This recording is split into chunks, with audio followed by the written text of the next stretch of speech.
Hi, I'm Dr. Karen Agar, and in this video we discuss the basics of branching with Java. Let's review the concept of flow of control. Flow of control is the order in which a program performs its actions.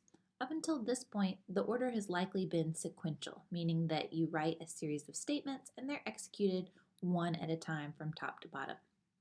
A branching statement chooses between two or more possible actions. So the flow of control branches into two or more possible directions. Let's see where this might be useful. What if we needed to design an algorithm that, given the user's grade, displays either the word pass or fail? We don't want both pass and fail to print, so we would need to branch our code so that pass or fail printed. So let's look at a short program that reads in a grade between 0 and 100 and then prints out either pass or fail. For this exercise, let's assume that passing is 70 or above. So here's my Eclipse file. To save time, I've already included the main method, imported the scanner class, created a scanner object, and then prompted the user to enter their grade using the nextInt method of the scanner class to read in an int from the user. Again, we're going to say that the range here is going to be 0 to 100, and we're going to read this in and store it in int grade. So we want one of two things to happen here. We either want to print out pass, system.out.println pass, or we want to print out fail, system.out.println fail. However, if I leave the statements like this, we can see that both would print out either way. So if I just think it through in English, what I would like to happen is if grade is at least 70, so greater than or equal to 70, I want this line to execute. And otherwise, or else, I want this line to execute. The good thing is Java looks a lot like English here, so I'm going to use the keyword if, and then within parentheses, I put the condition. So if we said grade was at least 70, so grade greater than or equal to 70, I'm going to print the word pass, and then another keyword is else. I'm going to print the word fail. So again, if we observe this, if my grade, and this is an int, so I can compare it to an int here, if the grade entered is greater than or equal to 70, I want to execute this statement, else execute this one. Let's take a look real quick before we run it at what this actually does to the flow of control. Here's a visual representation of what this statement does to flow of control. So I'm executing statements in normal sequential order here.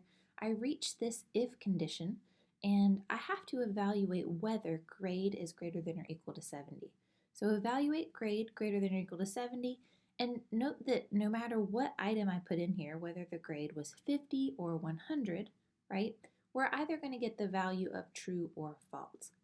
If this evaluates to be true, let's say the grade maybe was a 95, then yes, that's greater than or equal to 70. It's going to execute this statement. Otherwise, if the grade was not greater than or equal to 70, let's say the grade was a 65, this statement becomes false, and we execute something put in the else clause here. Coming back to our code, let's save and run this. You can see it's wanting me to enter a grade. If I put in 87, we know that that should be greater than or equal to 70, so the word pass should print. And it does, and just to test thoroughly, I'm going to put in a grade of 65, which is less than 70, so this would evaluate to be false. And then what's listed here in this else clause should print. So push enter, and we see fail print. This is the basic structure of if-else statements, but now let's look at some of the more detailed things that sometimes trip people up. It's really common to use open and close curly braces around the statements that you want to execute if this expression is true. The same thing here, I could nest curly braces around this. What this does is allows us to put multiple statements or compound statements. meaning that if my grade was greater than or equal to 70, maybe I print pass and then also have a print line statement here that says great job. Or maybe else I say fail and then say see me in office hours. So let's do this here. I'm going to add a compound statement.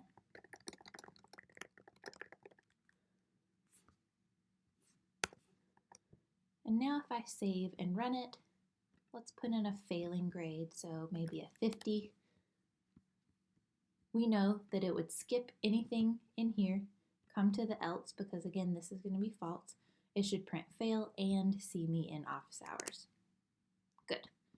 Now, if I were to run this again with 99, it still only prints pass. You can leave these out if you have just a single statement. So this is also still valid.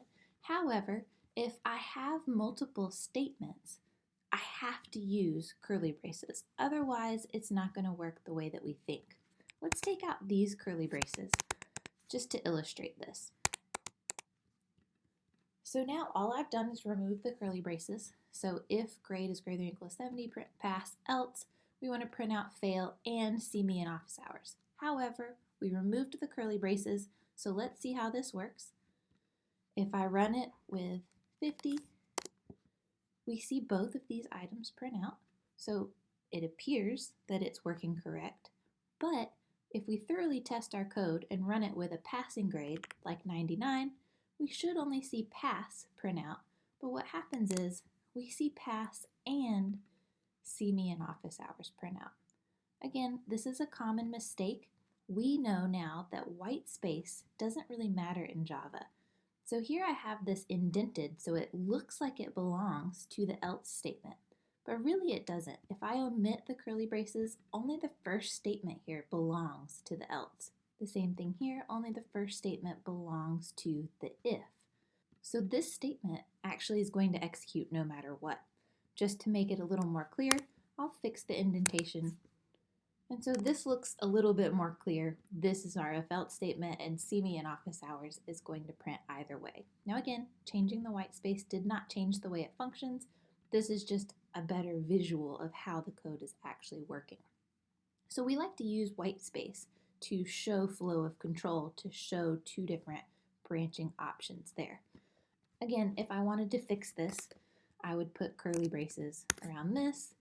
And because we don't like to leave it indented in a bad way, I would fix it like this.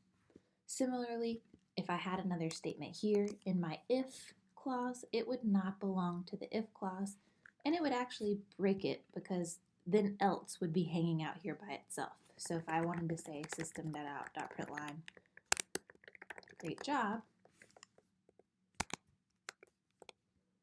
again, only this line without curly braces belongs to this branch, meaning that even though I have this indented, it's really just here by itself.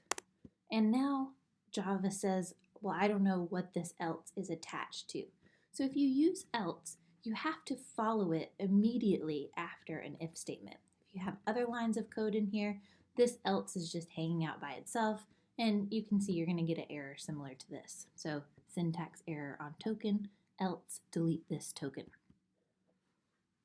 So we cannot have else without if, because if has our Boolean expression here. This is how we know whether we take the if block, the true, or the else block, false. If we don't have an if statement, then we cannot use an else statement. But we can have an if statement and omit the else statement. So I'm going to delete our else here. And I'm actually going to delete this line of code also. And now what I have is just a program that as long as the user passes, it's going to print pass. If the user fails, we're not printing anything.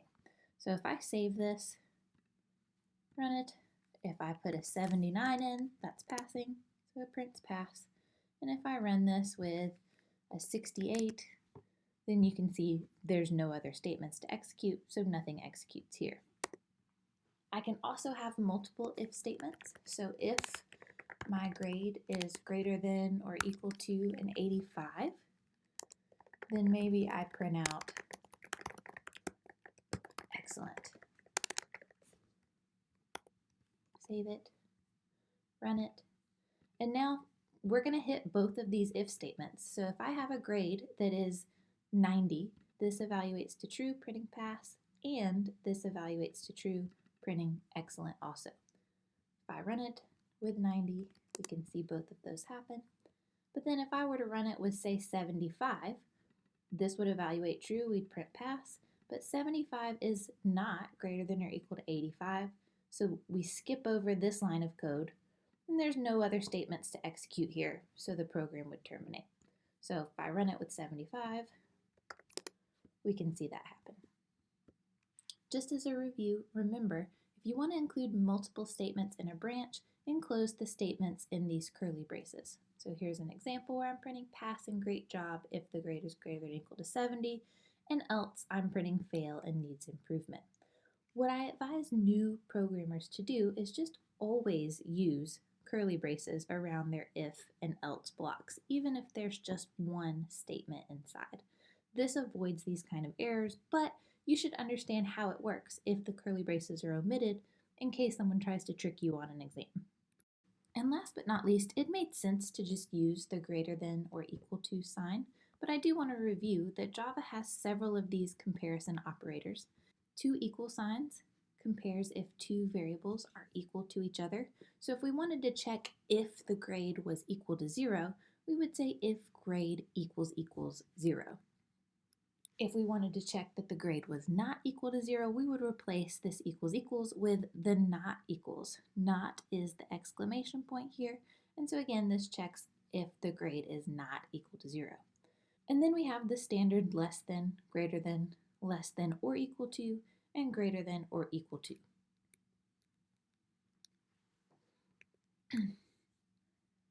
Note that we can use this with more than just ints.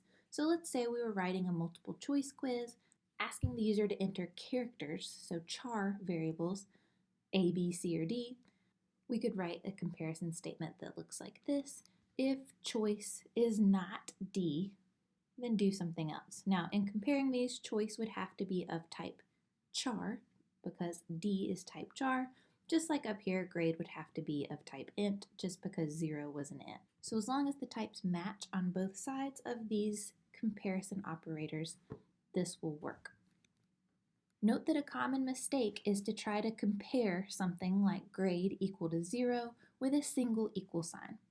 We cannot use a single equal sign because remember, this is called the assignment operator.